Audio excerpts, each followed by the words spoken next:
So you also released a new book not long ago. Oh yes, I did. The book actually came out last week, so it's really new. So it's hot off the press. It is. Okay. So I don't even have a copy myself yet, but I do plan to read it. So the book is called Software Design X-Rays: Fixed Technical Debt with Behavioral Code Analysis.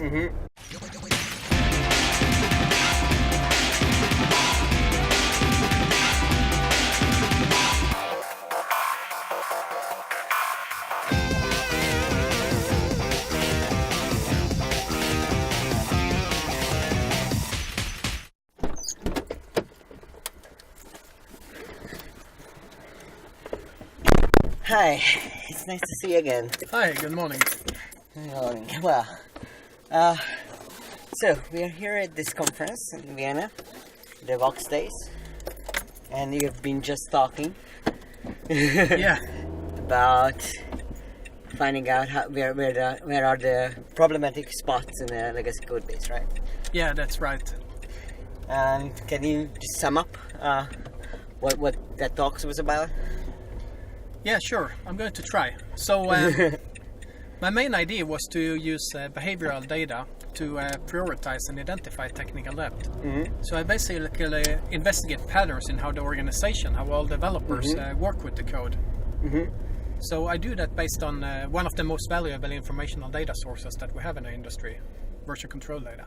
Yeah, and that's really nice because that's language independent, right? So most of your tools are working with any language. Yes, they are, and I think that's a necessity these days because modern code bases tend to be polyglot code bases. Yeah, especially with the microservices, which makes it a bit harder because now you have to track multiple repositories, right? Yes, you do. And actually I had I wouldn't say pleasure, but I had the opportunity to investigate several microservice architectures over the past year. And I find it genuinely fascinating because one of the hard problems in microservices is to uncover the real implicit dependencies between them. And it's not only about finding out what needs to be changed together, but it's also about building your understandability of the system. And that's where I think these kind of techniques can really shine. What I really liked in your talk was when you talked about how big a microservice should be. Yeah. And you're right. Friendships have been ended over this discussion. But what I really liked was your definition that each microservice is supposed to be around business capabilities and it's not about size really. It's more about how you structure your code. And one of the things that I like is when I don't remember who said that, but there was this quote that microservices are just a way to force ourselves to do proper modularity. Which is in some ways true. If you have microservices, it becomes really hard to just go between the services willy-nilly. You have to think about the API, and it kind of forces you to have a good separation of concepts. But you actually pointed out that you can have the problem where it's not the microservice is not around capabilities, and you actually can notice when you're technical. Yeah, you can, and it's something I've seen happen a lot because microservices is it's a high discipline architecture. Yeah, and what happens is you need to do implement some new feature, and there is a certain overhead. It's something we try to minimize with automation, but there will always be some overhead to introducing a new service. Yeah. So instead of doing that, what you do is you find some service that maybe we should put it in this customer service over here. So you start to stuff unrelated behavior into a service, and your service degrades with respect to cohesion, and it becomes harder and harder to understand it. Yeah. It will change at a higher rate, and it will also attract unrelated changes, and you're back to the mess you wanted to get away from. Yeah. So Yeah, actually, when microservices became a hype, then there was this. A few of my friends were saying that okay, right now we are talking how big and messy are monoliths and how cool are microservices, because now we don't have that complexity in one place, and then they said in a few years we will have talks about how to deal with the complexity between the microservices, because you are essentially moving complexity into the infrastructure, right? Microservices systems are always going to be more complex, so the complexity, the essential complexity will still be there, only it will be distributed too. Yeah. And the accidental complexity is always bigger in a microservice architecture than in a traditional monolith.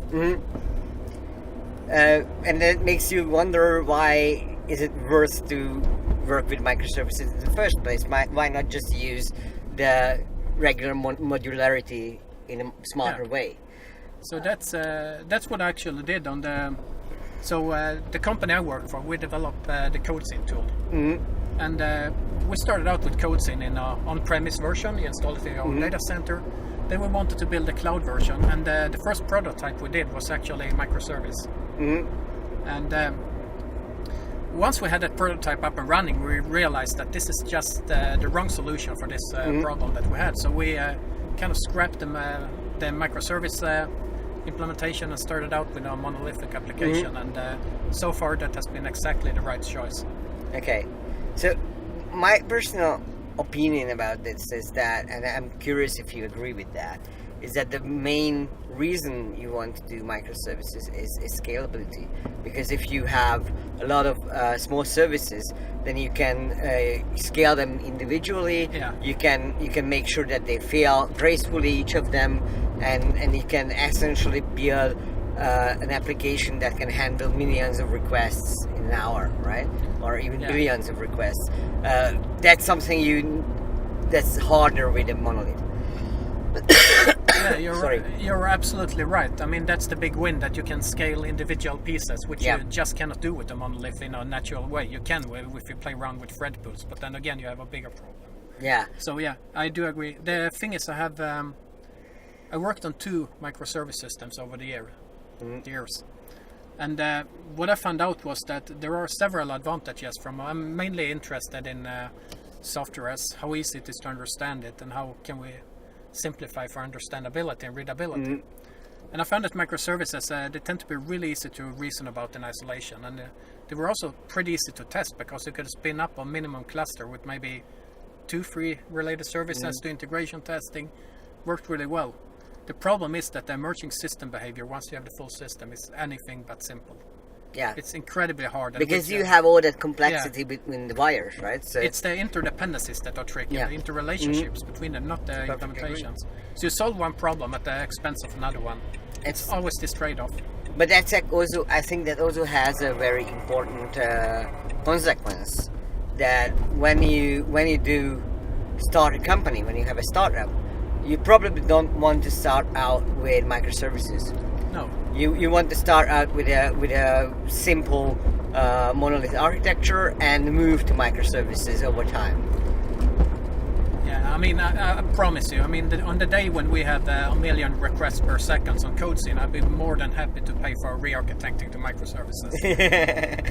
Yeah, but we just listened to talk by Alex Shoto, I think, or Shoto, and he was talking about his solution to introducing microservice-like patterns in a monolith. Yeah, exactly. And what I was thinking about is maybe it would be a good idea to create a framework, a development framework where you can architect your services as modules, and then it becomes just a switch between microservice compilation and monolith compilation. So in principle, you could write your application agnostic of the actual way you are going to use it, and then you could have a monolith while you need a monolith, and then you could just switch a compiler flag and compile it as a separate that sounds a little bit like my favorite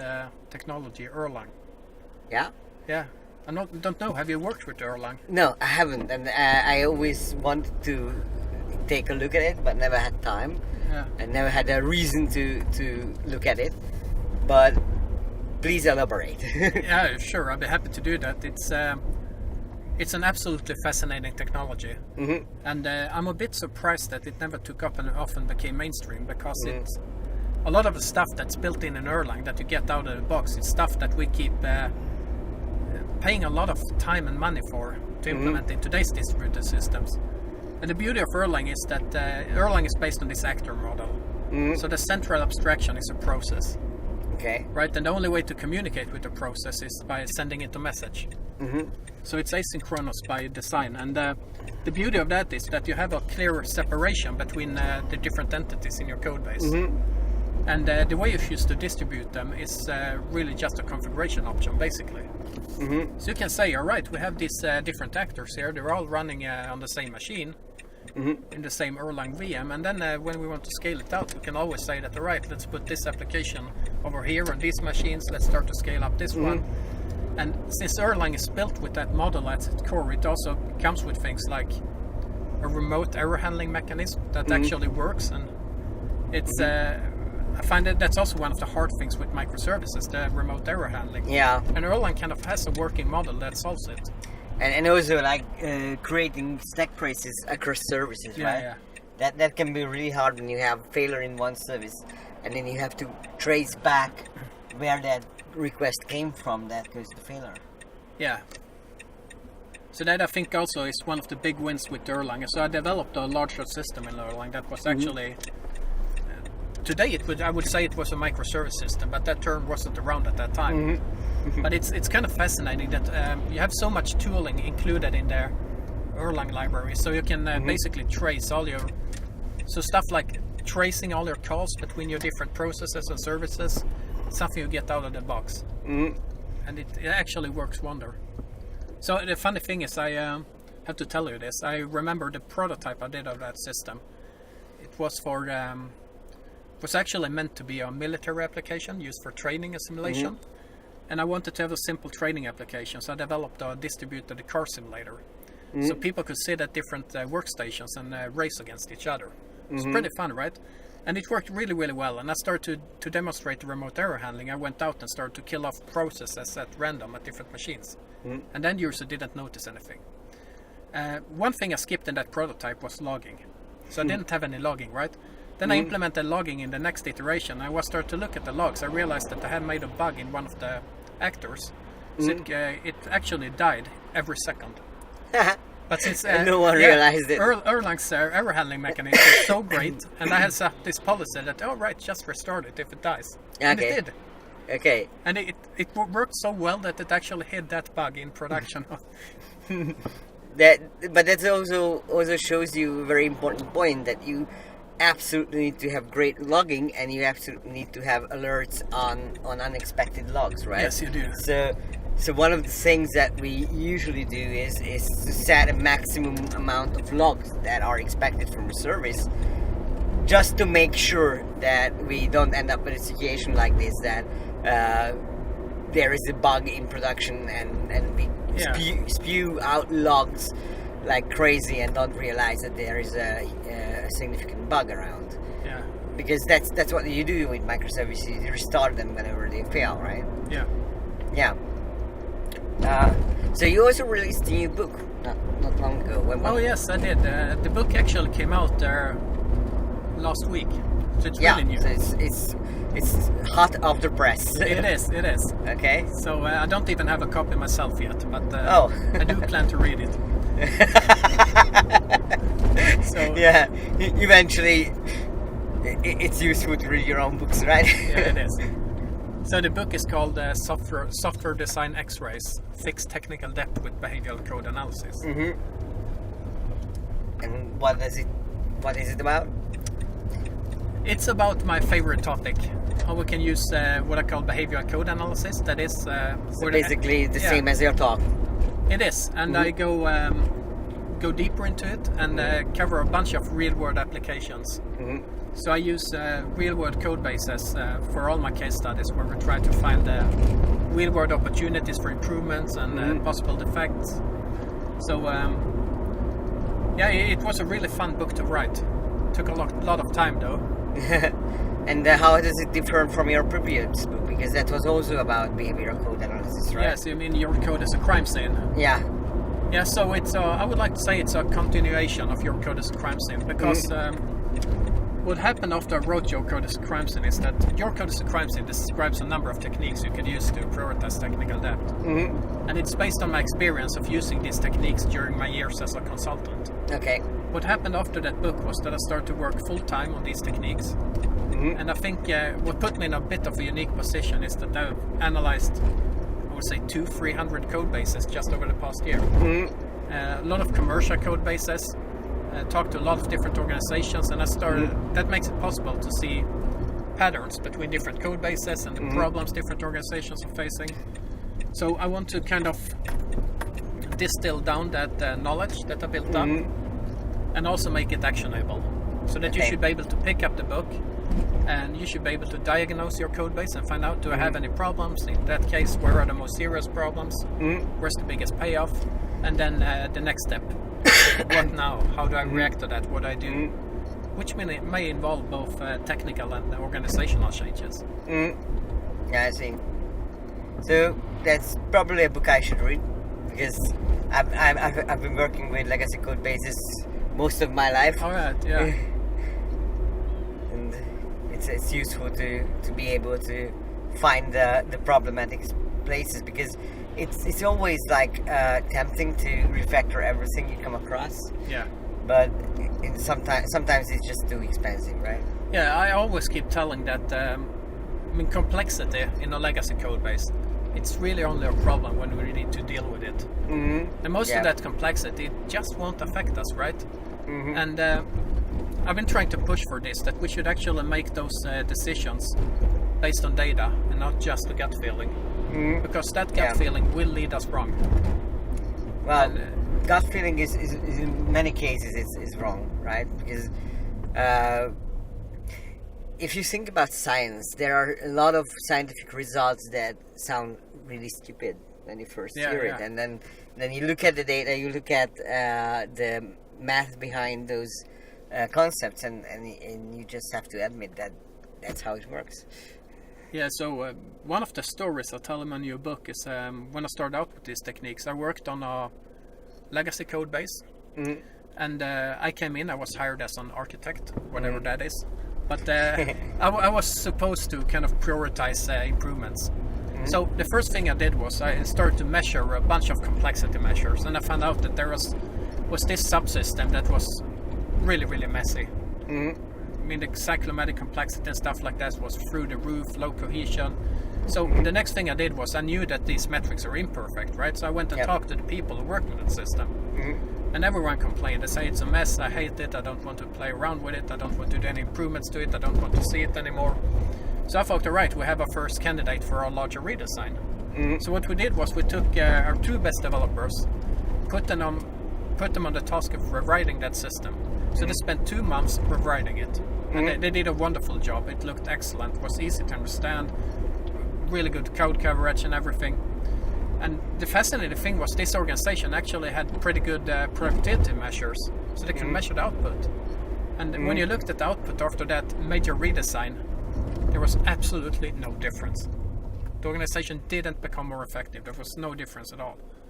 So what turned out to happen was that, that system was a mess, but it was a working mess that had been debugged into functionality, right? And the people who worked on it, they complained every time, but it was so infrequently that you actually had to work on it. So that was probably not the right place to start, right? Yeah. So I see what you're saying there. That's where I started to investigate behavioral data and try to put numbers upon those gut feelings. Okay. There is one other thing that I want to mention or just get your opinion on that. So there is this fact that I have seen many times in software development, and is that when you have a good metric, and you make that metric a goal, improving that metric, then that metric becomes scrap. It doesn't work anymore. And how do you avoid that when you work with this behavior code analysis techniques? I mean, you can game any metric you want. So what I did was in my I always tell people about it. In my new book, I actually included the final chapter. Basically, this has the title "The Destruction of a Valuable Data Source," that explains what happens once you do that, right? And I think the danger comes when you start to use the metrics for things like evaluating individual performances. Because what happens then is, first of all, people start to game the metrics. So let's say I'm measured by the number of commits I do. What will happen is that I will do more commits, but my commits will carry less meaning. And also it will be dangerous because it completely wreaks havoc on the team dynamics. So let's say you come and ask me for help, and I say, no, sorry, I can't help you, I'm busy committing here. So it's really, really destructive, and I think these are simply tools for adults. Yeah, I completely agree, and probably one of the things that I always have to fight is whenever we have a good metric that finds an issue, there is always this temptation to start using that metric as a goal. It's dangerous. And it usually doesn't work well. I did this on this long time ago. It has to be 15 years ago or something like that. I worked in a company debugged an expensive static analysis tool. And this tool could measure something it called a maintainability index, 1 to 100, right? And one manager said we need to have at least 75% maintainability in our code. And I tried to talk them out of that and say it's really dangerous to put that goal there, right? Yeah. Because first of all, it's a tool. It's a tool. It's not a human that makes that decision in this case. And second, it will become a random metric. So what happened was that to demonstrate that, I went to the obfuscated C code contest. If you've seen those contributions, where people try to write as tricky C code as possible. It basically looks like line noise, right? So I took one of those snippets, pasted it into a tool, and the tool happily reported that you have 80% maintainability. Yeah. And a human being cannot make sense of that code at all. So that kind of made my point there, and we actually got away with that arbitrary threshold. Yeah, and also that's something I wanted to say, is that it was completely arbitrary. Yeah, it is. You could say any other number. It depends on context. That's the right answer. Yeah. All right. Well, thank you for being around for this episode, and hope to see you soon again. Sure. Thanks for having me. Pleasure to meet you. Okay. Take care. Thank you for watching this episode. I hope it earned your subscription. But while you're here, let me show you something. The people behind me are playing a game called Lean Poker. It's a fun and exciting way to learn how you can deliver value much faster than you have ever imagined. It's exciting. The link is in the description. Check it out if you want to support this channel.